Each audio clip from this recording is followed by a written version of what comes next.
Atos 4, 31 é o texto que eu quero ler para fazer um sermão diferente aqui essa noite, um sermão em forma de oração. Eu não poderia chegar aqui hoje apenas e destilar uma série de coisas sem tocar no assunto central da nossa vida aqui hoje, que é a oração. Faz 5 meses que a gente está nisso, orando por gente, vendo a mão de Deus agir do jeito que ela sabe fazer. É bom a gente estar aqui hoje nesse sentido. Eu quero louvar a Deus pela sua vida que está aqui, por você que está na internet, porque a gente está vivendo aquilo que de fato é a unidade.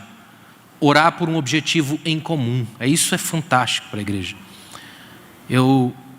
Pastor Salmo é alguém extremamente importante para mim, para minha família, para minha casa.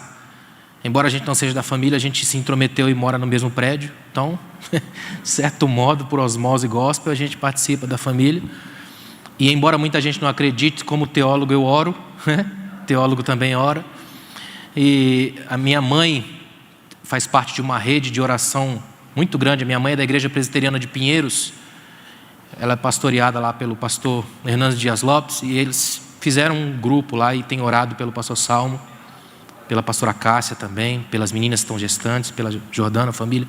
É sempre bom a gente estar junto nesse princípio. Amém, irmãos? Então eu quero essa noite fazer algo diferente aqui. Eu vou dar um panorama geral do que de fato é oração, para a gente ter uma noção mais clara disso. E quero terminar com uma oração que eu fiz questão de escrever para hoje. Amém? Na história da igreja a gente vê tanta oração. Eu passei ontem à tarde lendo algumas das orações tão incríveis da história da igreja. E eu agradeci a Deus pelo fato de Deus ter inspirado homens e mulheres que na história da igreja escreveram as orações. Como é fantástico isso. Tiveram orações assim das mais incríveis, que mexeram com as fibras da alma de muita gente. As orações mais tremendas, tão profundas, que se tornaram e foram estudadas até teologicamente durante a história da igreja. Oração é algo extraordinário. Portanto, eu quero mostrar algumas coisas para os irmãos aqui hoje, num primeiro momento, e terminar orando do meu jeito. Amém, irmãos? Atos 4:31, dá uma olhada no que diz o texto bíblico. Atos dos Apóstolos, é Lucas escrevendo sobre uma visão tão interessante, inspirado pelo Espírito Santo. Ele escreve isso aqui, ó. E quando terminaram de orar, o lugar em que estavam reunidos tremeu. Todos ficaram cheios do Espírito Santo e passaram a anunciar com coragem a palavra de Deus. Amém. Oração sem palavra não é oração. A oração genuína abre a porta da palavra. A oração genuína nos leva para a palavra. Quem só ora sem Bíblia não ora. Reza uma reza pobre, pequena, sem vida. Quem ora com a palavra, ora com graça, com conteúdo, com vida, com poder. A verdadeira palavra gera em nós vida, e vida em abundância. Amém, irmãos? Eu sou apaixonado por essa frase aqui, e isso ficou na minha cabeça durante um bom tempo, desde as primeiras vezes que li esse texto de Atos, e muitas vezes dando aula sobre a epístola, sobre essa carta, esse livro de Atos dos Apóstolos. Eu acho tão extraordinário o modo como Lucas coloca isso daqui. Ele diz, essa frase, eu queria que essa frase aqui ficasse na nossa cabeça hoje, olha. E quando terminaram de orar, o lugar em que estavam reunidos, essa expressão é muito importante. Uma vez unidos no coração com Deus, se reúnem como irmãos. São 2 unidades, uma unidade para com Deus, uma unidade para com os irmãos. Por isso, reunião, reunidos, o lugar em que estavam reunidos tremeu. Por incrível que pareça, muita gente olha e foca errado nesse texto. Foca só no tremor do lugar, e aí é um desvio perigoso da ação da oração. Escute o que eu vou dizer para você, não se trata apenas de um fenômeno físico, porque o fenômeno físico esgota-se em si mesmo.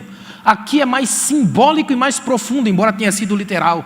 Sabe o que é tremendo desse texto? É o que aponta para mim, é o que eu queria que ficasse na nossa cabeça aqui essa noite. Sejam quais forem as estruturas, elas não suportam o poder de uma oração baseada em Deus. Ou seja, a oração faz tremer estruturas, sejam elas quais forem. A oração derruba, sejam elas quais forem as paredes, as muralhas levantadas, ainda que elas sejam levantadas no próprio coração do incrédulo, daquele que se arma contra a palavra. A verdadeira oração faz isso, ela quebra, Ela primeiro joga no chão. A verdadeira oração desmonta o orgulho, a empáfia, a arrogância. A verdadeira oração trabalha nesse princípio. Um dos maiores pregadores da história da igreja, chamado João Crisóstomo, pregando sobre esse texto aqui, ele disse uma coisa que, quando eu li, eu glorifiquei a Deus. Olha que coisa tremenda que ele disse: o lugar foi abalado pela oração, mas os discípulos nunca mais foram abalados por nada. É verdade. O lugar abalou, mas os discípulos saíram inabaláveis de lá. Estruturas podem cair, mas a gente permanece. As coisas passam, mas a gente permanece. E permanece por quê? Porque está fincado numa palavra capaz de gerar no nosso coração uma relação com Deus a qual a gente ora. É extremamente profundo isso. Não é apenas fazer um teatro, um espetáculo religioso para engrandecer os olhos, ou pelo menos para dar para a gente a sensação de estar fazendo alguma coisa. Isso é só um jeito de se auto-enganar. A genuína oração desses discípulos aqui, que estavam sendo perseguidos no contexto aqui, é clara e extraordinariamente límpida para nós, de que estruturas nenhuma pode suportar a ação de uma igreja que ora nesse nível aqui. E sabe por quê? Porque quando essas paredes caem, essa igreja se levanta e sai para propagar a palavra, para abrir caminhos, para mostrar ao mundo o poder de uma igreja que ora. A minha oração hoje é nessa direção aqui, ó. Que as estruturas da morte e do caos não suportem a nossa oração e sejam destruídas. Amém? Que as estruturas do caos não suportem as nossas orações aqui hoje. Não apenas hoje, mas em todo o tempo. Eu estava ali sentado ali pensando agora, nesse exato momento, nós estamos aqui dentro, orando pelo nosso pastor e tudo mais. Só que nesse exato momento deve ter alguma irmã, algum irmão que nem conseguiu chegar até aqui, mas que estava lá pela internet, no mesmo espírito daqui, sozinho orando. E às vezes ele pensa: como eu estou aqui sozinho, a minha oração talvez não faça diferença. Faz!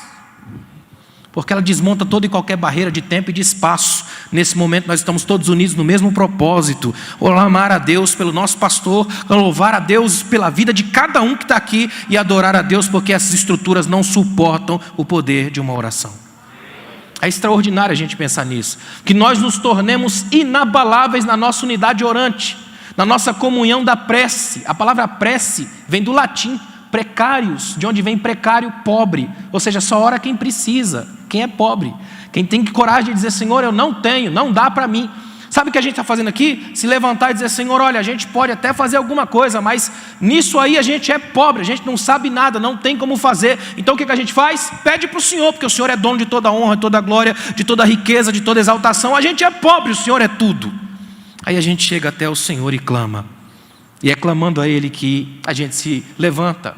Que oremos aqui hoje, não como se fosse o nosso último recurso, mas sempre com a certeza feliz de que a oração é a nossa primeira escolha. É uma coisa diária. Às vezes eu acho estranho quando eu vejo algumas pessoas que fazem todo um malabarismo e aí dizem: vou me preparar para orar. Isso já é oração, todo o processo já é oração. É por isso que o apóstolo Paulo vai dizer em primeira carta aos Tessalonicenses 5,17: orai sem cessar. A ideia é o senso da respiração, não tem como parar de respirar. Parou, morre. Se para de orar, você deixa de existir espiritualmente falando. Como é importante a gente lembrar disso aqui, ó. Eu tenho orado, irmãos, eu fiz uma lista de coisas para dizer aqui, ó. Eu tenho orado para que Deus purifique a nossa oração, antes de qualquer coisa. Se tem uma coisa que a gente tem que fazer, é purificar o nosso modo de orar. Primeira coisa, olha que interessante, eu oro porque a oração é relacionamento, não negociação. Oração é relacionamento, não é negociação. Muita gente não ora porque não tem qualquer relacionamento com Deus. Então vai falar o que com o estranho? Não conversa com ele, não tem uma aproximação, não tem uma intimidade. É só de longe, só ora quando precisa. São as orações à la Sansão. Só ora quando sente que está prestes a morrer. A oração genuína não é negociação, é relacionamento. É chegar aqui hoje e poder dizer a Deus: Senhor, antes de qualquer coisa, obrigado por poder entrar na Tua presença, por ter livre acesso à Tua graça. Obrigado porque o véu foi rasgado de alto a baixo e eu agora não tenho uma série de sequências até chegar ao Senhor. Obrigado porque eu posso chegar até a Ti hoje e abrir o coração e rasgar a alma. Obrigado porque eu às vezes não preciso nem falar, basta estar aqui porque o Senhor consegue decifrar os códigos da minha alma. Oração é relacionamento, não negociação. Olha que coisa tremenda, eu oro porque oração é amor em ação, portanto quem não ora não ama, é simples assim. Aliás, é importante a gente lembrar disso daqui, como ela é relacionamento e uma coisa linka na outra, isso enche o coração de amor. Eu só posso orar de fato se eu amo. Ela detecta o meu amor. Um escritor antigo disse que a melhor forma de você declarar para alguém que a ama é orando por ela. Amor em ação, em ato, tira isso daqui. Olha que tremendo, a oração nesse nível, ela sai do âmbito das ideias e entra no chão da prática, no chão da vida. Ela atinge gente, conversa com pessoas, fala nomes.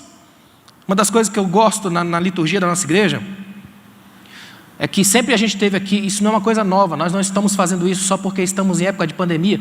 A gente sempre teve na liturgia dos nossos cultos um tempo de oração dos enfermos, não é verdade? Sempre tivemos isso. E é sinceramente uma das partes no culto da nossa igreja, no modo litúrgico nosso, que eu mais gosto, que eu mais participo. Porque é um momento onde a gente meio que lembra das pessoas que existem de verdade. A gente lê nomes, a gente fala do nome da doença do indivíduo. A gente ora para a pessoa com nome, com data, com problema, com mal, do jeito que é. A gente lembra que existe dor. A gente não cria um mundinho perfeito onde só entra bonitos e extraordinários. A gente chega no púlpito e lê nomes de doença, os limites, a morte, o caos. Isso faz a gente lembrar que a gente precisa, é prece, precário, pobre. Uma igreja onde não haja mais espaço para orar uns pelos outros não pode mais ser chamada de igreja. Porque aí a estrutura se levantou a tal ponto que fechou e ninguém mais entra.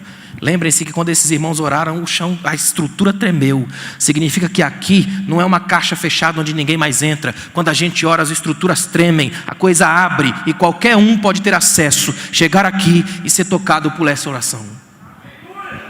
Olha que tremendo, eu oro porque eu entendo que orar não é fazer Deus trabalhar para mim, é confiar nas decisões que Ele quiser tomar. Esse é o mais difícil da oração. Porque a gente tem a mania de tentar dar um jeito de trazer Deus para cá, de adestrar o sagrado, de fazer com que Deus funcione dentro das lógicas de aperte um enter que Ele vai. Não funciona, não é oração, não é o que eu faço para que Deus resolva trabalhar para mim. É acreditar que as decisões que Ele tomar serão as melhores para mim. Mais do que isso, toda decisão que Ele toma é tomada com base no seu amor, porque oração é relacionamento, não negociação. Então quando eu entendo isso, eu entrego a Ele. Por mais que seja difícil para mim. Às vezes eu fico lembrando daquela cena de Jacó lutando com o anjo lá no Val de Jaboque. O anjo toca na juntura da coxa, ele sai dali mancando para o resto da vida mancando, mas sai vivo. Olha que coisa interessante, Deus está conosco até quando parece estar contra nós. O difícil é acreditar nisso. Porque a gente é educado durante muito tempo, foi educado durante muito tempo para acreditar nas chavezinhas místicas e esotéricas de igreja. Toca que Deus vai, faça assim que funciona, 5 passos. Eu lembro de uma vez que eu estava numa livraria e estava lá o tema do livro, faça a oração que Deus escuta. Eu fiquei pensando, qual é a que Ele não escuta? É estranho, a gente cria uma série de mandingas, de mágicas gospel, funciona uma lógicazinha de 1 mais 1 eternamente. Não é assim com Deus, ainda bem, graças a Deus que Ele é livre, o vento sopra onde quer, você ouve a sua voz. Ele é livre, graças a Deus pela liberdade. Eu oro porque eu entendo que oração é ato de humildade. Quem ora admite que não pode, admite o limite, admite a impotência. Isso é oração, ato de humildade. Aliás, eu estava lendo um livro esses dias onde o escritor colocou assim, toda e qualquer pessoa que se levanta para orar, ela simplesmente entrega no altar da oração todo o orgulho que já teve. Ele diz, é por isso que os homens dessa atualidade não gostam de orar, porque eles batem no peito e se acham deuses. Só que uma vez que eles tenham que orar, sabem que não são mais Deus, porque tiveram que pedir. Então a oração humilha a potência de Deus que eles acham que tem. A oração joga no chão, bota ele no chão, porque se ele pediu, logo não pode fazer aquilo pelo qual pediu.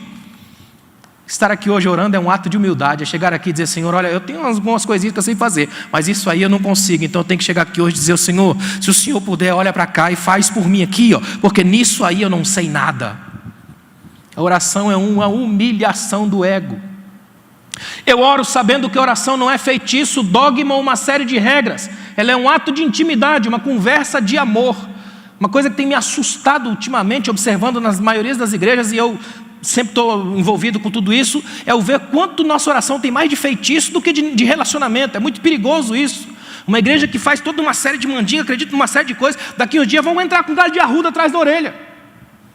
A verdadeira igreja tem que entender de uma vez por todas que a oração não é um jeitinho que eu crio, não é colorir um desenho para dar a sensação de arte. A genuína oração já tem suas palavras no próprio texto. O texto me enche de graça, a tal ponto que eu coloco essa oração na presença daquele Deus que se revela nessa palavra. Enche essa palavra de conteúdo para que eu, na palavra, ore aquilo que é a vontade dele para mim. É que isso dá tanto trabalho que a gente resolve criar a nossa cartilha com 5 pontos, né? É mais fácil, a matemática gospel funciona assim. A gente cria os nossos movimentos, a gente faz todo um movimentozinho, é para ver se Deus entra na nossa caixa, se Deus cabe no nosso pacote, se Deus funciona no nosso alagranel, se dá para Deus funcionar, se a gente liga o Wi-Fi divino e a coisa vai. E com Deus não funciona assim, é bem diferente, ainda bem. Quando você vai olhar na Bíblia, as pessoas com quem Deus anda, alguns têm que dar um grito: Senhor, até quando? Aparece. Ele não respeita as nossas agendas. Até porque eu preciso lembrar que a nossa relação com Ele aqui é sempre assim, ó. Ele Senhor, nós servos. Ele manda, nós obedecemos. Ele pode, nós não podemos. Ele é, nós não somos. Só Ele é Senhor, nós eternamente servos. E essa é a nossa alegria, essa é a nossa salvação. Eu oro tendo consciência plena de que a oração não é uma aposta irresponsável do tipo: ó Deus, já orei, agora o Senhor faz a sua. Não. Oração é uma entrega baseada no caráter de Deus. Acredito que muita gente ora estranhamente, equivocadamente, por não conhecer Deus. Então, como diz um escritor antigo, diga-me como oras e direis o Deus em quem crês. Há muita gente que tem Deus como uma super doméstica que trabalha para Ele, o tempo todo fazendo tudo que Ele pensa, funciona naquele jeito. Você já viu que tem gente que até na hora de orar dá ordem para Deus? Senhor, faz assim agora. Imagina, um pouquinho de pó dando ordem para aquele que fez as estrelas. Como é que funciona essa relação aí? Imagina. Nós precisamos voltar de uma vez por todas a lembrar que oração é ato de humildade. Esse ato de humildade, a gente se rasga aqui para dizer: Senhor, eu sei que eu não posso, eu sei que eu tenho um limite, eu sei que é muito pouco para mim, e por isso que eu estou aqui hoje em quebrantamento, com o coração quebrantado no teu altar, entregue, sabendo que eu não posso. O Senhor é que pode, e é nas tuas mãos que repousa todo o poder e toda a glória. Eu oro sabendo que a oração não é garantia do serviço contratado. Deixa eu lembrar os irmãos que Deus também diz não. E como é difícil quando Ele fala não. Como é complicado quando Deus diz não. Porque nós somos uma espécie de geração da birra infantilizada. A gente quer que Ele faça sempre do jeito que Ele quer, o tempo todo. E é difícil ouvir Deus dizer não. Mas Ele também diz não. E se a gente não entende que essa relação é nós obedecendo o que vier dEle, a gente vai sempre fazer alguma guerra quando Ele disser não. Só que os nãos de Deus são profundamente libertadores. Deus não diz não por uma vontade louca de negar alguma coisa. Deus diz não como o pai diz não para um filho, sabendo que aquilo vai ser problema lá na frente. Deus tem um olhar da história que eu não possuo. Portanto, eu tenho que confiar no que Ele está vendo lá na frente, e sabendo que se Ele me disser não aqui, protege o meu caminho para que eu consiga chegar onde Ele quer que eu esteja. Esse é um tipo de fé dolorosa, difícil. Algumas pessoas costumam perguntar assim: pastor, afinal, por que devo orar? A resposta é muito simples e direta: porque Jesus orava e o tempo todo. E se nós somos cristãos, nós logicamente seguimos a Cristo. E uma vez que seguimos a Cristo e o nosso Cristo passa a Bíblia inteira orando, é óbvio que a gente tem que fazer isso. Tanto que os discípulos chegam para Jesus um dia e dizem assim: mestre, ensina a gente a orar. E eu preciso lembrar os irmãos que eles eram judeus. E judeu ora por tudo. Judeu tem livro de oração. Aliás, agora a coisa está mais moderna, eles têm um aplicativo. Você pode baixar com todas as orações para tudo. É impressionante. Eu tinha no meu celular. Você vai lavar as mãos, tem uma oração para isso. Judeu ora para tudo. Quando um judeu chega para Jesus e diz assim: Senhor, ensina a gente a orar, não está pedindo apenas uma coisa qualquer, uma oração a mais no catálogo extenso de orações. Não é um item a mais numa agenda lotada, não é uma coisa nos pacotes de supermercado. Eles olharam e viram que o jeito de Jesus orar era tão diferente e tão encantador que eles queriam aquele jeito de orar. Ensina a gente a orar do teu jeito. Eles estão dizendo assim: como é bom saber que no meio de tanta oração técnica e mecânica tem um jeito diferente de chegar a Deus. Aí sabe o que Jesus faz, irmãos? Olha que lindo. Jesus começa dizendo assim: ó, quando vocês forem orar, vocês digam isso aqui, ó, Pai Nosso. Só que o Pai era dele. A oração de Jesus é uma humildade tão grande que revela logo um desejo. O que Jesus queria é que a gente pudesse chamar de nosso o Pai que era dele. É libertação. Chamem meu Pai de vocês, Pai Nosso que estás no céu. Essa é a verdadeira oração. Eu saio de cena e abro a trajetória para todo mundo participar do melhor que existe, dessa graça que está sobre nós aqui hoje. Ele é Pai e é nosso. Isso é libertador, irmãos. Isso é extraordinário. Chamar de nós o Pai que é de Jesus. É ato de adoção, é extraordinário. Olha que lindo que é isso. Infelizmente, a mentalidade capitalista impregnou a prática da oração com viés do desempenho. Tudo hoje é assim. Só que orar não é uma corrida pela produtividade, é um exercício espiritual, é um refrigério para a alma. Orar é essa capacidade que a gente tem de enxergar essas coisas que estão no detalhe que Jesus faz. Jesus começa assim, ó, quando vocês forem orar, vocês orem assim: Pai nosso, que estás nos céus, faz a gente olhar para o céu. Esse ponto de vista dele é extraordinário. Vocês estão aí, eu sei, é pequeno, é baixo, é pobre, é pouco, mas olhem para cima. Quando vocês olharem, olhem para cima. Vocês têm uma paternidade do alto, ela vem de cima. O Pai é nosso e está no alto, está nos céus. Ou seja, ampliem a visão, o horizonte. Quando vocês oram, vocês saem do natural e fazem um link com o sobrenatural, mas não apenas para manipulação de poderes. Vocês não entram numa sala de máquinas da glória, vocês vão para a mesa do Pai. É relacionamento. Vocês saem da terra e vão para a cozinha, vão para perto do Pai. Relacionamento profundo, liberdade perto de Deus. Olha que lindo: Pai nosso que estás no céu. Aí ele vem: santificado seja o teu nome. Nome na cultura judaica é identidade, é caráter. Ninguém é mais santo do que ele. O que ele está dizendo é extraordinário. Vocês são pecadores, pobres, cuja tendência é sujar, é de algum modo contaminar isso, mas com ele não. A santidade dele está enraizada em seu caráter, de modo que o de vocês, ainda que tortuoso, não consegue manchar o dele. O que significa para vocês? Segurança. Podem clamar, porque o dele é imanchável, se é que existe a palavra. Venha a nós o vosso reino. Aí entra de novo a coragem para dizer: eu jamais posso dizer venha a nós o vosso reino se eu tiver secretamente um reinozinho formado aqui. Só pode orar venha a nós o vosso reino quem tem coragem de deixar que o seu se vá. Não há choque de reinos. Se o reino dele vem, o meu sai. Só há um rei nesse reino, só há um Senhor nesse reino, e é ele. Portanto, orar venha a nós o teu reino é sair de cena para que tudo que é concepção de reino minha seja jogada por terra. Venha a nós o vosso reino, seja feita a vossa vontade. Como é difícil dizer isso para Deus. A maior guerra dos irmãos, saber onde é que é a vontade de Deus. É tão complicado isso na cabeça dos crentes, que os crentes fazem uma geografia da vontade, o centro da vontade, o ponto estreito da vontade, o leste da vontade. Quando a gente faz essa geografia toda é porque a gente já está bem longe da vontade. Quem geralmente sabe a vontade de Deus é quem lê a palavra, e ama a palavra, e come a palavra. Quando você faz isso, você não sai da vontade dele, porque a vontade dele para você é se revelar pela palavra. Quer saber o meio da vontade de Deus? Abra a palavra. Fique na palavra. Essa é a verdade. Aliás, eu tenho 3 palavras proféticas para a sua vida hoje. Leia a sua Bíblia. Amém? Olha que tremendo. É importante a gente descobrir isso aqui. Isso é verdade da fé, verdade da alma.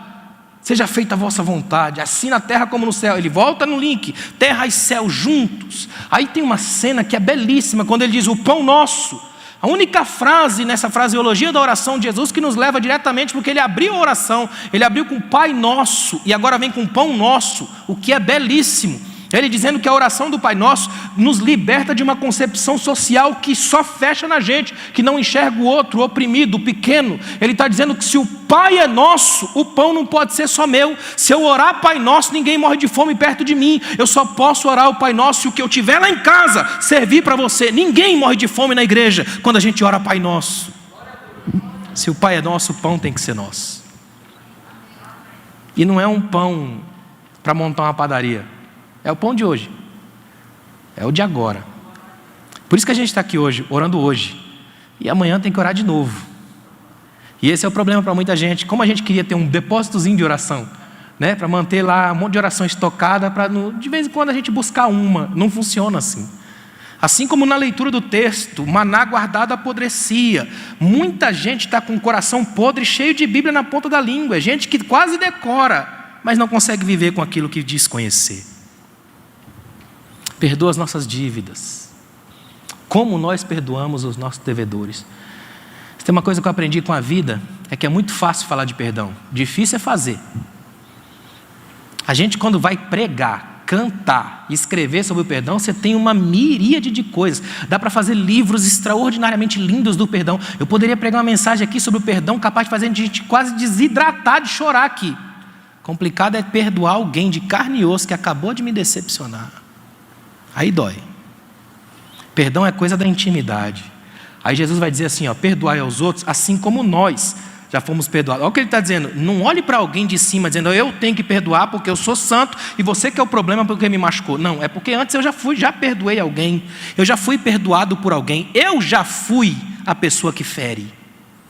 O que Jesus está dizendo é que na igreja, o perdão não é nem o primeiro passo. O primeiro passo é a desilusão. É eu saber que alguém vai me ferir e me machucar. Porque se ninguém me ferir, é porque eu já feri todo mundo. Por isso é tão importante lembrar disso aqui. Perdoa as nossas dívidas, como nós perdoamos os nossos devedores. Aí ele diz uma coisa que é terrível: não nos deixes cair em tentação. Esse mal sempre está perto, livra-nos do mal, ele está perto. O apóstolo Paulo foi mais incisivo e jogou esse mal lá dentro. Em Romanos capítulo 7, ele fala: eu sou miserável, eu tento fazer o bem e não consigo, e o mal que eu não quero, eu vou lá e faço. E o pior, acho uma lei dentro de mim que opera contra os princípios da graça. Jesus falou: livra-nos do mal, não nos deixe cair em tentação. Paulo jogou o mal já dentro de si. E só a gente sabe como é isso. Eu me lembro de uma vez que eu fui ministrar num congresso, e daquelas igrejas que a gente tem 400 pessoas no púlpito e 13 na igreja, já viu?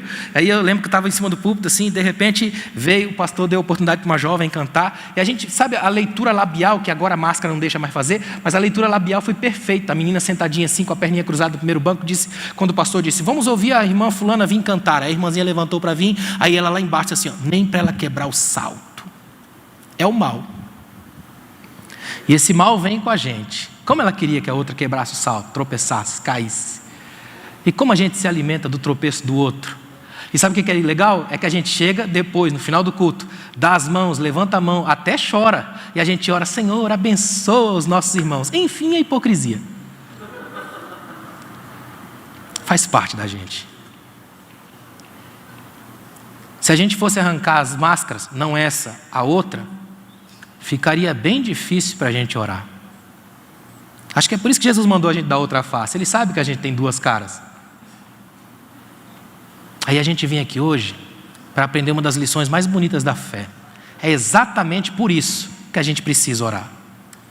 Olha que tremendo que é isso. Porque a gente não está aqui num congresso de pessoas perfeitas.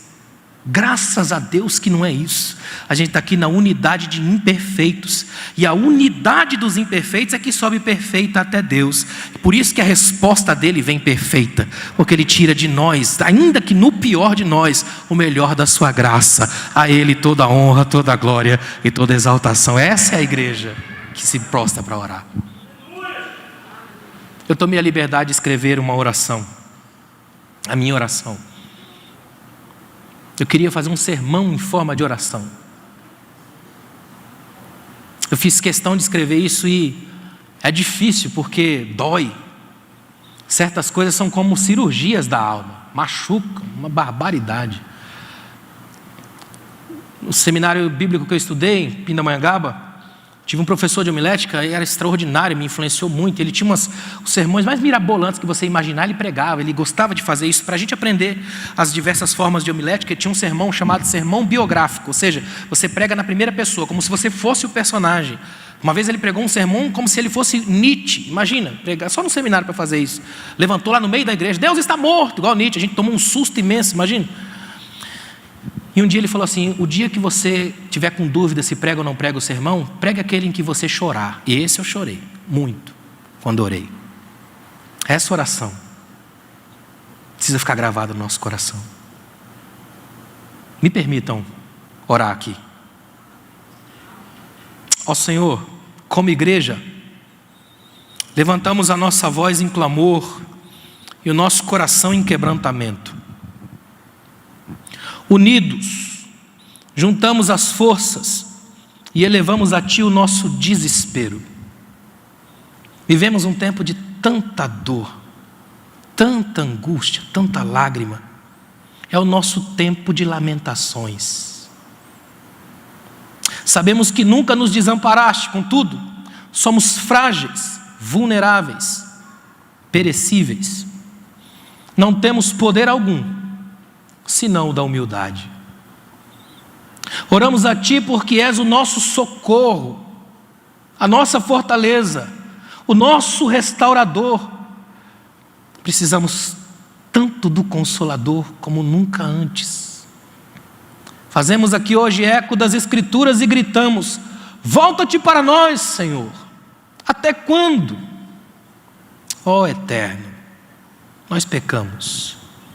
Sim, pecamos.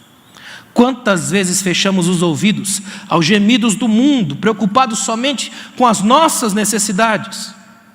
Quantas vezes ignoramos o grito do oprimido, fechados em nossas catedrais tão lindas e confortáveis, mas tão distantes do outro que implora. Quantas vezes nos esquecemos do quarteto da vulnerabilidade, o pobre, o órfão, a viúva e o estrangeiro. Livra-nos das armadilhas do orgulho clerical, da pompa e circunstância, da pose de madame, das birras de imperador, do teatro das aparências. Não passamos de pó. Quantas vezes, como igreja, nos aliamos à política da morte, do ódio, do preconceito, da divisão de classes, do racismo, da opressão? Como poderíamos ser teus arautos quando os nossos corações estavam tão divorciados do teu? Quantas vezes enchemos os templos, mas esvaziamos os afetos? Fizemos congressos e festas só para nós, sem sequer percebermos os que passavam do outro lado da rua. Ó Pai misericordioso, perdoe-nos. Perdão, Senhor. Choramos o nosso fracasso na compreensão do reino, choramos as lágrimas do arrependimento, choramos pelo pecado do desperdício, do tempo e da misericórdia. Pedimos, Senhor, humildemente, que nos ajude a voltar. Queremos voltar a ser igreja, a tua igreja, não a nossa. Queremos voltar a amar, não de palavras, mas em ato e aparato. Queremos ser de novo o lugar da comunhão, o espaço do carinho, a clínica da alma, o ambiente de todas as esperanças, a divina olaria, o teu aprisco. Ó Supremo Pastor, pedimos pelos irmãos enlutados, aqueles que perderam tanto, perderam o que não pode ser substituído. Seus corações machucados clamam por cura. Pedimos pelos irmãos do silêncio, aqueles que já nem oram mais. Eles também são teus filhos. Pedimos, Senhor, pelos que estão na fronteira das perdas, lutando contra o mal, contra o vírus, contra o limite. Que as tuas mãos bondosas e poderosas possam entrar em ação. Não cremos na mágica, mas cremos em milagres. Torna-nos milagres àqueles que não creem mais. Torna-nos mensagem àqueles que desistiram de ouvir. Torna-nos como fogo àqueles que estão congelados no medo e na depressão. Torna-nos como brisa suave àqueles que estão no forno das tribulações. Torna-nos como teu abraço naqueles que nem forças mais possuem. Ó Senhor, esperamos a tua salvação, o teu bendito agir.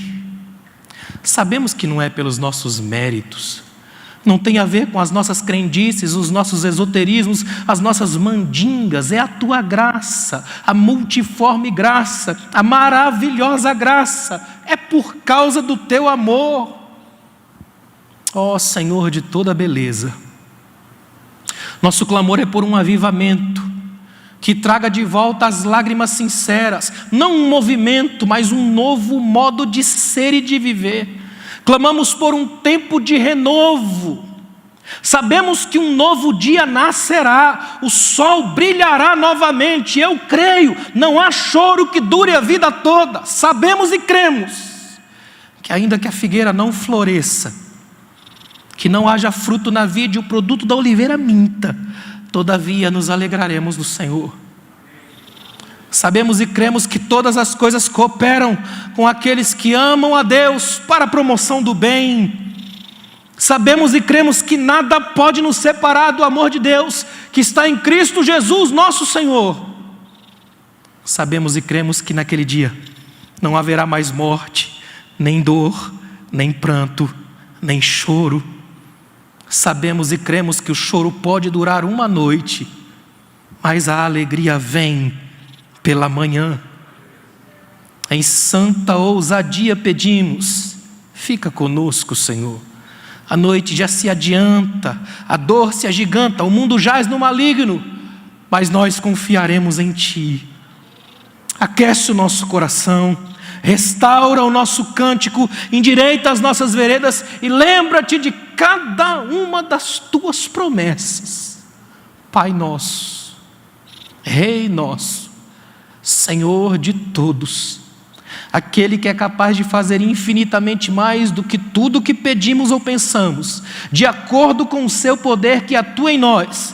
A Ele seja a glória na igreja e em Cristo Jesus, por todas as gerações e para todos sempre. Amém. Deus abençoe.